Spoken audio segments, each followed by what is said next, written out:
කොහොමද මගේ යාළුවෝ ටික හොඳින් ඇති කියලා මම හිතනවා. ඔන්න ආපහු වීඩියෝ එකක් අරගෙන මම ආවා. මම අද හදන්න යන්නේ කොරියන් ස්ටයිල් එකට බටර් ස්පොන්ජ් කේක් එකක්. අපි බලමු මේක කොහොමද හදාගන්නේ කියලා. හරිම ලේසියෙන් හදාගන්න පුළුවන් කෑමක්. මේකට අපිට ඕන වෙන දේවල් තමයි පාන් පිටි ග්‍රෑම් 250ක්, සීනි ග්‍රෑම් 250ක්, එතකොට බටර් ග්‍රෑම් 250ක්, බිත්තර 5ක්.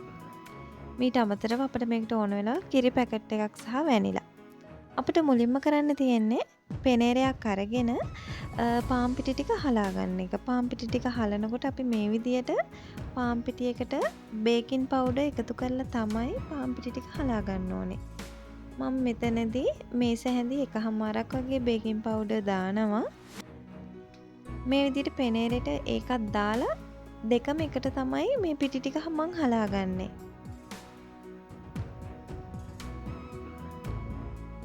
ගොඩාක් රසයි මේක හැදුවට පස්සේ ඔයගොල්ලෝ අනිවාර්යෙන් හදලා බලන්න. මේකට ලොකු වෙලාවක් යන්නෙත් නැහැ. ඉක්මනට අපිට හදාගන්න පුළුවන්.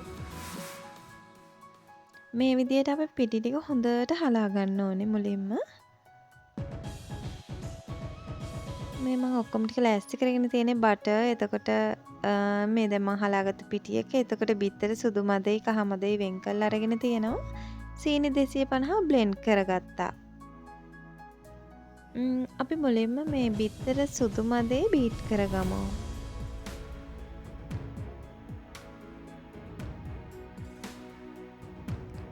බිත්තර සුදු මදේ බීට් කරද්දී අනිවාර්යයෙන්ම එකම පැත්තට බීට් කරන්න. දකුණු පැත්තට රවුමට බීට් කරාම හරි. මේ විදියට ලොකු වෙලාවක් යන්නේ නැහැ. ඉක්මනටම බීට් වෙනවා බිත්තර සුදු මදේ. මේ විදියට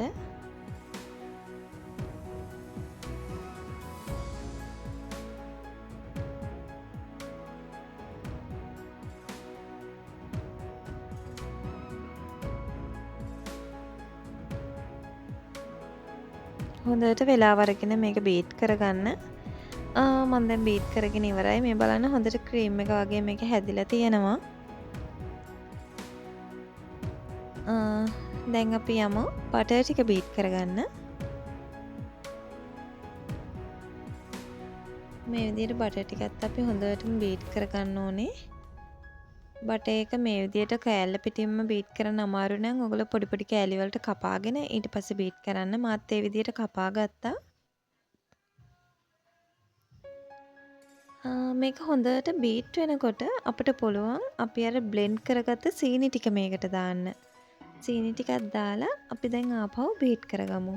විශේෂයෙන්ම මතක තියාගන්න ඕනේ බීට් කරනකොට අපි එක පැත්තකට විතරයි බීට් කරන්න ඕනේ. ඒ කියන්නේ එක පැත්තකට විතරයි අපි බීටර් එක කරකවන්න ඕනේ. මම දකුණු පැත්තට විතරයි බීටර් එක කරකවන්නේ. ඒක වැදගත්ම දෙයක්. අනිවාර්යෙන් ඔයගොල්ලෝ මතක තියාගන්න. හරි, දැන් මම බටර් ටිකයි සීනි ටිකයි හොඳටම බීට් කරගන්න ගමන් තමයි මේ ඉන්නේ. දැන් මම කරන්නේ මේකට අරන් තියාගත්ත බිත්තර කහමද එකින් එක දාලා බීට් කරගන්නවා. මේ විදිහට එක ගානේ දාන්න ඕනේ.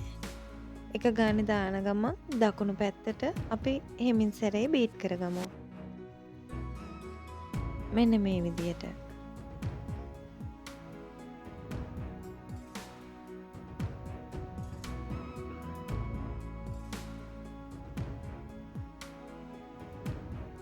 වෙලාව අරගෙන නිදහසේ මේක මේ විදිහට හදාගන්න.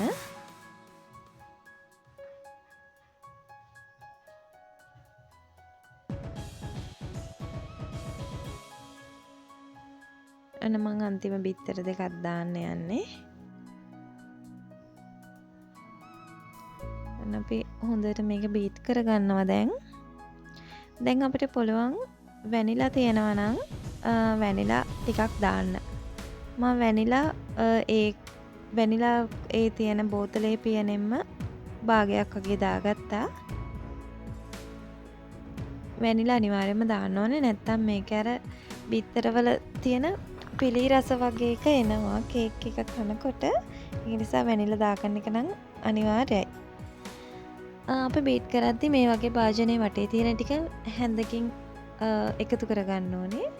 දැන් මම කරන්නේ පාන් පිටි ටික මේකට දාගන්න එක. පාන් පිටි දානකොට කොටස් විදියට දාන්න. ටික ටික දාලා බීට් කරගන්න. මම මේ පාන් පිටි ග්‍රෑම් 250 තුන් පාරකට විතර තමයි දාන්නේ. මේ විදියට දාලා හොඳට බීට් කරගන්න. පාන් පිටි දානකොට අපේ මේ කේක් බැටර් එක ගොඩක් තික් වෙනවා. ඒක නිසා බීට් කරන්න අමාරුයි. ඒකට තමයි මම කිරි පැකට් එකක් අරන් තියාගත්තේ. කිරි පැකට් එක දාන ගමන් අපිට පුළුවන් එමීට බීට් කරලා මේක හොඳ බැටර් එකක් විදිහට හදාගන්න. ඔයාලට ෆ්‍රෙෂ් මිල්ක් ගන්න පුළුවන්. මම මේ කඩේ තියෙන වැනිලා කිරි පැකට් එකක් ගත්තේ. මේ විදිහට ටික ටික දදා අවශ්‍ය පදම එනකන් අපි බීට් කරගමු. එක පාටම කිරි පැකට් එකම දාන්න එපා. මොකද අර වතුර ගතිය වැඩි වුණොත් බෑ. ඔන්න මම කරගෙන ඉවරයි. බීට් කරගෙන ඉවරයි. දැන් අපි කරන්න ඕනේ අපි මුලින්ම බීට් කරගත්තේ බිත්තර සුදු මද ටික. ඒක අපි මේ කේක් බැටර් එකට එකතු කරගමු. මේ විදිහට. ඔක්කොම ටික අරගෙන මේකට දාන්න. දාලා හැන්දකින් මුලින් මික්ස් කරගන්න ඕනේ පොඩ්ඩක්. ඊට පස්සේ තමයි බීටර් එකෙන් අපි බීට් කරගන්නේ. මෙන්න මේ වගේ හොඳට වෙලාව අරගෙන බීට් කරගන්න. වෙලාව අරගෙන කිව්වේ ඔයගොල්ලෝ තප්පර 30ක් වගේ හොඳට බීට් කරගන්න මේ විදියට. හරිම ලේසි. ඔන්න මම මේ වැඩ ටික ඔක්කොම ඉවරයි. දැන් මම කේක් තැටි අරගෙන ඔයිල් පේපර් එකක් දාගෙන ලෑස්ති කරගත්තා.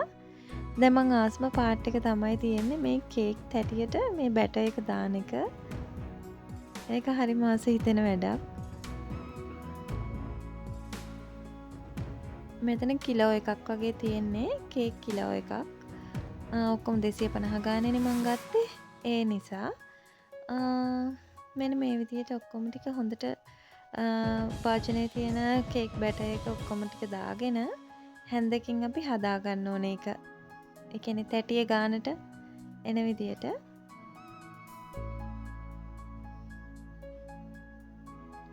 මෙන්න මේ විදිහට හැන්දෙන් හදා ගන්න. හැන්දෙන් හදලා පොඩ්ඩක් මේක මෙහෙම ගැසුවාම ගානට හැදිලා එනවා.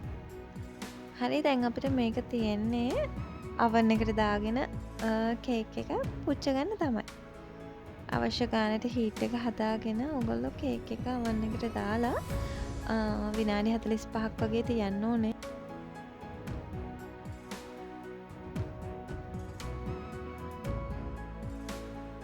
මේ බලන්නකෝ පැය කාලෙකින් වගේ මේ වගේ හොඳට පිපිලා තිබුණා. මේ පැය කාලෙන් මම මේ වීඩියෝ එක ගත්තේ. දැන් මෙතන තියෙන්නේ පැය භාගයකින්. හොඳට හැදිලා තියෙන්නේ. ඔන්න මම තව විනාඩි 5ක් වගේ තියලා හොඳට කර වෙනවා වගේ තේරුණාම මම ඒක බාගත්තා. මෙන්න මේ වගේ. ඊට පස්සේ මම තැටියෙන් එළියට අරගෙන මේ විදිහට කේක් එක අනිත් පැත්ත ගහගන්න තමයි යන්නේ. මෙහෙම තැටියම තියලා මම කේක් එක මෙහෙම අනිත් පැත්ත ගහගෙන ඔයිල් පේපර් එක ගලව ගන්නවා. ඒක ලස්සනට ඇවිල්ලා තියෙනවා. බලන්නකො හරිම ලස්සනයි. හරිම ලේසි මේක කරන්න. ක්‍රිස්මස් එකත් ළඟ මෙන නිසා ඔයාලට මේ වගේ කෑමක් හදන්න පුරුදු වෙලා තිබුණාම විනාඩි 10න් මේක හදන්න පුළුවන්. බලන්න කඩෙන් කේක් ගන්න ඕනේ නැහැ. ගොඩාක් වියදමත් අඩුයි. පොඩි වෙලාවයි අපිට යන්නේ. හරිම ෂෝක්. ගෙදර හැදුවාම රසට කන්නත් පුළුවන් පිරිසිදුවට. ඔයගොල්ලෝ අනිවාර්යෙන් කරලා බලන්න. මම ක්‍රිස්මස් වෙන්න කලින් මේක දැම්මේ. ඔයාලට අනිවාර්යෙන් ක්‍රිස්මස් එකට මේ වීඩියෝ එක උදව්වක් වෙයි කියලා හිතලා. ඉතින් මගේ වීඩියෝ එකට ඔයගොල්ලෝ කැමති නම් මට කමෙන්ට් එකක් දාගෙන යන්න අමතක කරන්න එපා.